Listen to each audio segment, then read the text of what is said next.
Hi friends, welcome to my channel TV ಕಥೆಗಳು. ಬನ್ನಿ Karna serial ಇವತ್ತಿನ ಸಂಚಿಕೆ ಏನಾಗುತ್ತೆ ಅಂತ ನೋಡ್ಕೊಂಬರೋಣ. ನೀವೇನಾದರೂ ನನ್ನ ಚಾನಲ್ನ ಫಸ್ಟ್ ಟೈಮ್ ನೋಡೋದಾದರೆ ಲೈಕ್ ಮಾಡಿ, ಶೇರ್ ಮಾಡಿ ಮತ್ತು ಸಬ್ಸ್ಕ್ರೈಬ್ ಮಾಡಿ. ರಮೇಶ್ ಅವರು ಕೂಡ ಇಲ್ಲಿ ಕರ್ಣ ಮತ್ತು ನಿಧಿಯನ್ನು ಬೇರೆ ಮಾಡಬೇಕು ಅಂತ ಸಪ್ರೇಟ್ ಮನೆಯನ್ನು ಮಾಡಿರ್ತಾರೆ. ಆದರೆ ನಿಧಿಯವರು ಕೂಡ ತುಂಬ ಬೇಜಾರಿನಲ್ಲಿ ಇರ್ತಾರೆ. ಕರ್ಣ ಅವರು ಕೂಡ ನಿಧಿಯ ನೆನಪಿನಲ್ಲೇ ಇರ್ತಾರೆ. ಮನೆಗೆ ಬಂದರೂ ಕೂಡ ಅವರ ಜೊತೆ ಕಳೆದ ನೆನಪುಗಳೇ ಅವರಿಗೆ ಕಾಡ್ತಾ ಇರುತ್ತೆ. ಹೇಗಾದರೂ ಮಾಡಿ ನಿಧಿಗೆ ಫೋನ್ ಮಾಡೋಣ ಅಂತ ಹೇಳಿ ಫೋನ್ ಮಾಡ್ತಾರೆ.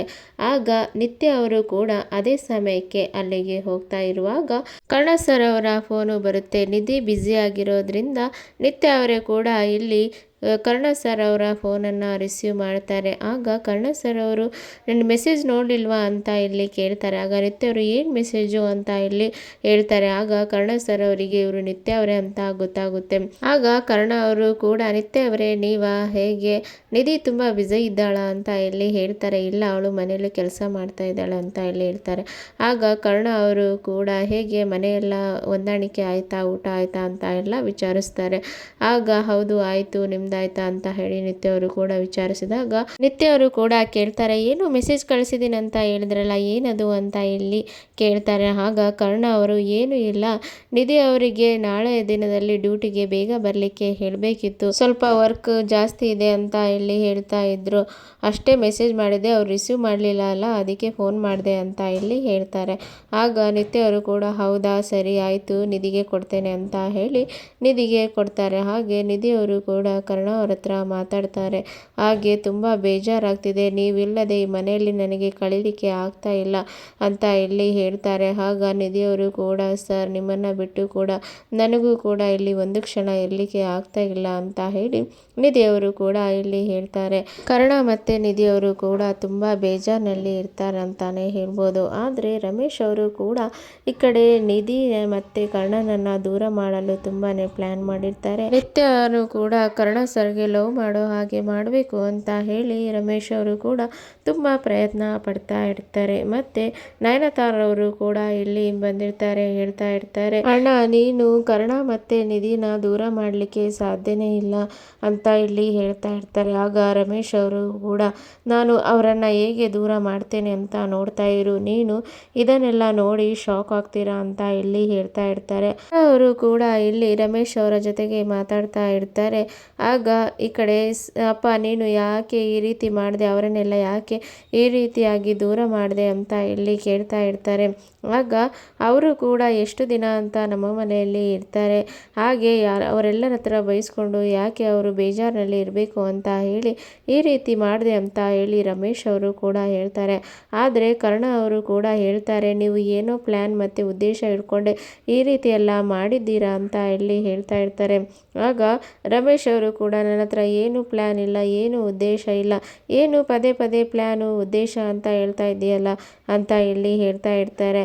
ಆಗ ಕರ್ಣ ಅವರು ಕೂಡ ನೀವೇನೋ ಇದರಿಂದ ಮಸಲತ್ತು ಮಾಡ್ತಾ ಇದ್ದೀರಾ ಅಂತ ನನಗೆ ಗೊತ್ತಾಗ್ತಿದೆ ಅಂತ ಇಲ್ಲಿ ಹೇಳ್ತಾ ಇರ್ತಾರೆ. ಹಾಗೆ ರಮೇಶ್ ಅವರು ಕೂಡ ನಗ್ತಾ ನಗ್ತಾ ಹೇಳ್ತಾರೆ, ನಿಧಿ ಮತ್ತೆ ನಿನ್ನಿಂದ ದೂರ ಆಗಿದ್ದು ನಿನಗೆ ಬೇಜಾರಾಯ್ತಾ ಅಂತ ಇಲ್ಲಿ ಹೇಳ್ತಾ ಇರ್ತಾರೆ. ಆಗ ಕರ್ಣ ಅವರು ಕೂಡ ನನಗೆ ಗೊತ್ತು ಅಪ್ಪ, ನಿಮ್ಮ ಮುಖವಾಡ ಎಲ್ಲ ಕಳಚಿ ಬೀಳ್ತಾ ಇದೆ, ನೀವು ಏನೋ ಪ್ಲ್ಯಾನ್ ಮತ್ತು ಉದ್ದೇಶ ಇಟ್ಕೊಂಡು ಇದನ್ನೆಲ್ಲ ಮಾಡ್ತಾ ಇದ್ದೀರಾ, ನನಗೆ ನಿಮ್ಮ ಬಣ್ಣ ಎಲ್ಲ ಗೊತ್ತಾಗ್ತಿದೆ ಅಪ್ಪ. ನಾನು ಆ ದಿನ ನಿಮ್ಮ ರೂಮಿಗೆ ಬಂದಾಗ ನೀವು ನನ್ನ ಹೆಸರು ನಿತ್ಯ ಮತ್ತು ನಿಧಿ ಹೆಸರನ್ನು ಬರೆದು ಅದರಲ್ಲಿ ನಾನೆಲ್ಲವನ್ನು ನೋಡಿದೆ ಅಂತ ಇಲ್ಲಿ ಹೇಳ್ತಾ ಇರ್ತಾರೆ. ಮತ್ತು ನಾನು ಜೈಲಿಗೆ ಹೋಗೋ ಥರ ನೀವೇ ಮಾಡಿದ್ದು ಅಂತ ನನಗೆ ಚೆನ್ನಾಗಿ ಗೊತ್ತಿದೆ ಅಂತ ಇಲ್ಲಿ ಹೇಳ್ತಾರೆ. ಆಗ ರಮೇಶ್ ಅವರು ಕೂಡ ನಿನಗೆ ನಗ್ತಾ ಅವರು ಹೇಳ್ತಾ ಇರ್ತಾರೆ, ನಿನಗೆ ಎಲ್ಲ ಗೊತ್ತಾಗಿದೆ ಅಲ್ಲ, ಇನ್ನು ಮುಚ್ಚಿಟ್ಕೊಂಡು ಏನು ಪ್ರಯೋಜನ, ನಾನು ನಿನ್ನನ್ನು ಮಾತ್ರ ಸುಮ್ಮನೆ ಬಿಡೋದಿಲ್ಲ, ನಿನ್ನನ್ನು ನಾನು ಯಾವ ರೀತಿ ನಿನಗೆ ಬುದ್ಧಿ ಕಲಿಸ್ಬೇಕು ಆ ರೀತಿ ಕಲಿಸ್ತೇನೆ ಅಂತ ರಮೇಶ್ ಅವರು ಕೂಡ ಇಲ್ಲಿ ಹೇಳ್ತಾರೆ. ಮತ್ತು ರಮೇಶ್ ಅವರು ಕೂಡ ನಿನ್ನಿಂದ ನನಗೆ ತುಂಬಾ ತೊಂದರೆ ಆಗಿದೆ, ನಾನು ಈ ಮನೆಯಲ್ಲಿ ಕೂಡ ನನ್ನ ಆಸ್ತಿಯನ್ನು ಅನುಭವಿಸ್ಲಿಕ್ಕೆ ಆಗ್ತಾ ಇಲ್ಲ, ನನ್ನ ತಾಯಿಯ ಪ್ರೀತಿಯನ್ನು ಕೂಡ ನಾನು ಪಡ್ಕೊಳ್ಳಿಕ್ಕೆ ಆಗ್ತಾ ಇಲ್ಲ ಅದು ಎಲ್ಲ ನಿನ್ನಿಂದಾನೆ ಅಂತ ಇಲ್ಲಿ ಹೇಳ್ತಾ ಇರ್ತಾರೆ. ಆಗ ಕರ್ಣ ಅವರು ಕೂಡ, ಅಪ್ಪ ನೀವು ಏನು ಮಾಡಿದರೂ ಕೂಡ ನನ್ನಿಂದ ನೀವು ಗೆಲ್ಲೋಕ್ಕೆ ಸಾಧ್ಯನೇ ಇಲ್ಲ. ನೀವು ಎಷ್ಟೇ ಪ್ಲ್ಯಾನು ಮತ್ತು ಉದ್ದೇಶ ಮಾಡಿದರೂ ಕೂಡ ನಾನು ನಿಮ್ಮನ್ನು ಯಾವ ರೀತಿಯಾಗಿ ನಿಮ್ಮನ್ನು ಮಟ್ಟ ಹಾಕಬೇಕು ಅಂತ ನನಗೆ ಚೆನ್ನಾಗಿ ಗೊತ್ತಿದೆ. ನಿಮ್ಮ ತಾಯಿಯಾದ ಪ್ರೀತಿಯನ್ನು ಕೂಡ ನೀವು ಕಳ್ಕೊಳ್ತೀರಾ. ಬಂಗಾರಿ ಅಮ್ಮನೇ ನಿಮ್ಮ ಕುತ್ತಿಗೆಯನ್ನು ಹಿಡಿದು ಈ ಮನೆಯಿಂದ ಹೊರ ಹಾಕೋ ಹಾಗೆ ನಾನು ಮಾಡ್ತೇನೆ ಅಂತ ಹೇಳಿ ಕರ್ಣ ಅವರು ಕೂಡ ಹೇಳ್ತಾರೆ. ಆದರೆ ರಮೇಶ್ ಅವರು ಕೂಡ ತುಂಬಾ ಖುಷಿಯಿಂದ, ನೀನು ಮಾಡು, ಆಮೇಲೆ ನಾನು ನೋಡ್ಕೊಳ್ತೇನೆ, ನಿನ್ನ ಮತ್ತು ನಿಧಿ ಬಗ್ಗೆ ನಾನು ಯಾವ ರೀತಿಯಲ್ಲಿ ತಂದಿಡ್ತೇನೆ ಅಂತ ನೀನು ನೋಡ್ತಾ ಇರು ಅಂತ ಹೇಳಿ ಹೇಳ್ತಾ ಇರ್ತಾರೆ.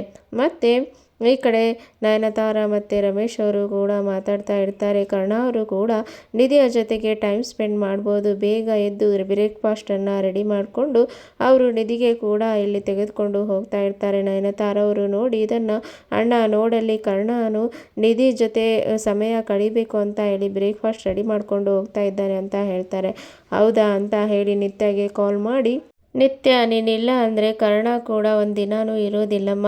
ನಿನ್ನ ಜೊತೆ ಸಮಯ ಕಳಬೇಕಂತ ಬೆಳಿಗ್ಗೆನೇ ಎದ್ದು ಬ್ರೇಕ್ಫಾಸ್ಟ್ ರೆಡಿ ಮಾಡಿಕೊಂಡು ನಿನ್ನ ಜೊತೆ ಸಮಯ ಕಳಿಬೇಕು ಅಂತ ಹೇಳಿ ಬೇಗ ಬೇಗ ಹಾಸ್ಪಿಟ್ಲಿಗೆ ಹೊರಡ್ತಾ ಇದ್ದಾನೆ. ನೀನು ಕೂಡ ಹಾಸ್ಪಿಟ್ಲಿಗೆ ಬೇಗ ಹೋಗಮ್ಮ ಅಂತ ಇಲ್ಲಿ ಹೇಳ್ತಾ ಇರ್ತಾರೆ. ಆಗ ಆಯಿತು ಅಂಕಲ್ ಅಂತ ಇಲ್ಲಿ ಇವರು ಹೇಳ್ತಾರೆ. ಮತ್ತು ಕರ್ಣ ಅವರು ಕೂಡ ನಿಧಿ ಜೊತೆಗೆ ಸಮಯ ಕಳಿಬೇಕು ಅಂತ ಹೇಳಿ ತುಂಬಾ ಖುಷಿಯಿಂದ ಅಲ್ಲಿಂದ ಹೊರಡ್ತಾರೆ. ಆಗ ರಮೇಶ್ ಅವರು ಕೂಡ, ಕರ್ಣ ಏನು ಇವತ್ತು ಇಷ್ಟು ಬೇಗ ಹೊರಡ್ತಾ ಇದೆಯಾ ಅಂತ ಇಲ್ಲಿ ಹೇಳ್ತಾರೆ. ಆಗ ಅಪ್ಪ ನನಗೆ ಸ್ವಲ್ಪ ಕೆಲಸ ಇದೆ, ಅದಕ್ಕೆ ಬೇಗ ಹೋಗಬೇಕು ಅಂತ ಇಲ್ಲಿ ಹೇಳ್ತಾರೆ. ಆಗ ಆಯಿತು ಆಯಿತು ಅಂತ ಹೇಳಿ ಅವರು ನಗ್ತಾ ಇರ್ತಾರೆ.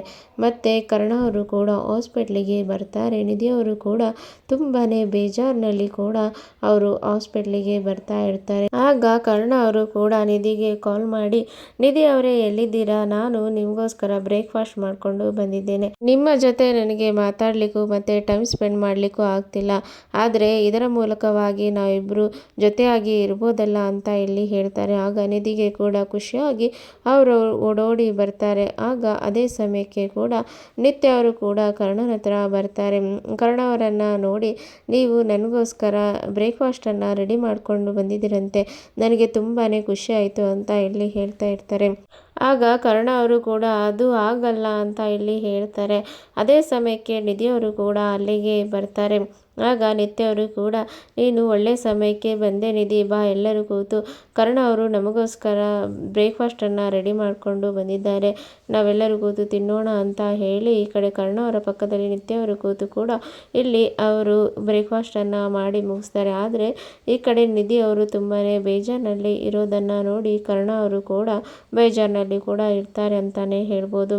ಮತ್ತು ರಮೇಶ್ ಅವರು ಕೂಡ ನಿತ್ಯಗೆ ಕೂಡ ಕರ್ಣನ ಮೇಲೆ ಲವ್ ರೀತಿಯಲ್ಲಿ ಮಾಡ್ತಾರೆ ಅಂತಲೇ ಹೇಳ್ಬೋದು. ನಿತ್ಯ ಅವರು ಕೂಡ ಈ ಕಡೆ ಕರ್ಣನನ್ನು ನೋಡಿ ತುಂಬಾ ಖುಷಿಯಿಂದ ಇರ್ತಾರೆ. ಮತ್ತು ನಿತ್ಯ ಅವರು ಕೂಡ ಕರ್ಣ ಅವರಿಗೆ, ನೀವು ನನಗೋಸ್ಕರ ಇಷ್ಟೆಲ್ಲ ಮಾಡ್ತಾ ಇದ್ದೀರಾ, ತುಂಬ ಥ್ಯಾಂಕ್ಸ್ ಅಂತ ಹೇಳಿ ನಿತ್ಯ ಅವರು ಕೂಡ ಇಲ್ಲಿ ಕರ್ಣ ಅವರಿಗೆ ಹೇಳ್ತಾ ಇರ್ತಾರೆ. ಆಗ ಕರ್ಣ ಅವರು ಕೂಡ ಹಾಗೇನೂ ಇಲ್ಲ ಅಂತ ಇಲ್ಲಿ ಹೇಳ್ತಾ ಇರ್ತಾರೆ. ಮತ್ತು ನಿಧಿಯವರು ಕೂಡ ಅವರನ್ನು ನೋಡಿ ತುಂಬಾ ಬೇಜಾರಿನಲ್ಲಿ ಇರ್ತಾರೆ. ಮತ್ತು ನಿತ್ಯ ಅವರು ಕೂಡ ಕರ್ಣನಿಗೆ ಹತ್ತಿರವಾಗಲಿಕ್ಕೆ ಬಯಸ್ತಾ ಇರ್ತಾರೆ ಅಂತಲೇ ಹೇಳ್ಬೋದು. ಆದರೆ ಇದನ್ನೆಲ್ಲ ನೋಡಿದ ನಿಧಿ ತನ್ನ ಅಕ್ಕನಿಗೆ ತಾನು ಪ್ರೀತಿ ಮಾಡಿದ ಬಾಯ್ ಫ್ರೆಂಡ್ ಇವರೇ ಅಂತ ಹೇಳಲಿಕ್ಕೆ, ಸತ್ಯವನ್ನು ಹೇಳಲಿಕ್ಕೆ ನಿಧಿಯವರು ಮುಂದಾಗ್ತಾರಂತಲೇ ಹೇಳ್ಬೋದು.